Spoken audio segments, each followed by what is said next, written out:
Google pay ಬಳಕೆದಾರರು ಶೀಘ್ರದಲ್ಲೇ ಕೃತಕ ಬುದ್ಧಿಮತ್ತೆ ವೈಶಿಷ್ಟ್ಯವನ್ನ ಪಡೆಯಲಿದ್ದಾರೆ.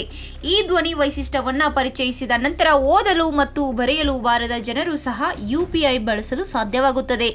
ಅಂತಹ ಬಳಕೆದಾರರು ಧ್ವನಿ ಆಜ್ಞೆಗಳ ಮೂಲಕ ಆನ್ಲೈನ್ ಪಾವತಿಗಳನ್ನು ಮಾಡಬಹುದಾಗಿದೆ. ಕೋಟ್ಯಾಂತರ ಗೂಗಲ್ ಪೇ ಬಳಕೆದಾರರು ಶೀಘ್ರದಲ್ಲೇ ಕೃತಕ ಬುದ್ಧಿಮತ್ತೆ ವೈಶಿಷ್ಟ್ಯವನ್ನ ಪಡೆಯಲಿದ್ದಾರೆ. ಇದರಲ್ಲಿ ಬಳಕೆದಾರರು ಈಗ ಮಾತನಾಡುವ ಮೂಲಕ ಯುಪಿಐ ಪಾವತಿಗಳನ್ನು ಮಾಡಲು ಸಾಧ್ಯವಾಗುತ್ತದೆ. ಈ ದೊಡ್ಡ ಬದಲಾವಣೆಯನ್ನ ಶೀಘ್ರದಲ್ಲೇ ಗೂಗಲ್ ಪೇನಲ್ಲಿ ಕಾಣಬಹುದು.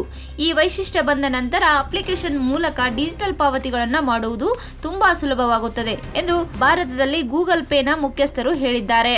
ಆದಾಗ್ಯೂ ಅವರು ಪ್ರಸ್ತುತ ಗೂಗಲ್ ಪೇನ ಈ ಧ್ವನಿ ವೈಶಿಷ್ಟ್ಯದ ಕುರಿತು ಹೆಚ್ಚಿನ ಮಾಹಿತಿಯನ್ನು ಹಂಚಿಕೊಂಡಿಲ್ಲ.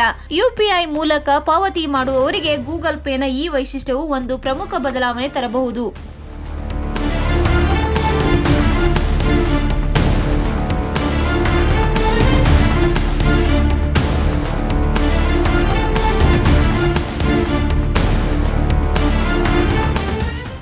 ಗೂಗಲ್ ಪೇನಲ್ಲಿ ಧ್ವನಿ ವೈಶಿಷ್ಟ್ಯವನ್ನ ಪರಿಚಯಿಸಿದ ನಂತರ ಓದಲು ಮತ್ತು ಬರೆಯಲು ಬಾರದ ಜನರು ಸಹ ಯುಪಿಐ ಬಳಸಲು ಸಾಧ್ಯವಾಗುತ್ತದೆ. ಅಂತಹ ಬಳಕೆದಾರರು ಧ್ವನಿ ಆಜ್ಞೆಗಳ ಮೂಲಕ ಆನ್ಲೈನ್ ಪಾವತಿಗಳನ್ನು ಮಾಡಬಹುದು. ವಾಸಿನಿ ಎಐ ಉತ್ಪನ್ನದ ಕುರಿತು ಗೂಗಲ್ ಭಾರತ ಸರ್ಕಾರದೊಂದಿಗೆ ಕೆಲಸ ಮಾಡುತ್ತಿದೆ. ಈ ಯೋಜನೆಯು ಸ್ಥಳೀಯ ಭಾಷೆಯ ಸಹಾಯದಿಂದ ಪಾವತಿಗಳನ್ನು ಮಾಡಲು ಜನರಿಗೆ ಸಹಾಯ ಮಾಡುತ್ತದೆ. ಭಾರತದಲ್ಲಿ ವೇಗವಾಗಿ ಹೆಚ್ಚುತ್ತಿರುವ ಸೈಬರ್ ವಂಚನೆಯನ್ನ ತಡೆಯಲು ಗೂಗಲ್ ಯಂತ್ರ ಕಲಿಕೆ ಮತ್ತು ಕೃತಕ ಬುದ್ಧಿಮತ್ತೆಯಲ್ಲೂ ಕೆಲಸ ಮಾಡುತ್ತಿದೆ. ಯಂತ್ರ ಕಲಿಕೆ ಮತ್ತು ಎಐ ಆನ್ಲೈನ್ ವಂಚನೆ ಮತ್ತು ಬೆದರಿಕೆಗಳನ್ನು ತಡೆಯಲು ಸಹಾಯ ಮಾಡುತ್ತದೆ. ಗೂಗಲ್ಗೆ ಭಾರತವು ದೊಡ್ಡ ಆನ್ಲೈನ್ ಮಾರುಕಟ್ಟೆಯಾಗಿದೆ.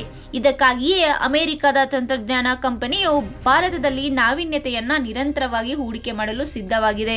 ಕ್ಷಣ ಕ್ಷಣದ ಸುದ್ದಿಗಳಿಗಾಗಿ ಫ್ರೀಡಂ ಟಿವಿ ಸಬ್ಸ್ಕ್ರೈಬ್ ಮಾಡಿ, ಲೈಕ್ ಮಾಡಿ ಹಾಗೂ ಫಾಲೋ ಮಾಡಿ. ಹೊಸ ಸುದ್ದಿಗಳ ನೋಟಿಫಿಕೇಶನ್ಗಾಗಿ ಬೆಲ್ ಐಕಾನ್ ಮೇಲೆ ಕ್ಲಿಕ್ ಮಾಡಿ.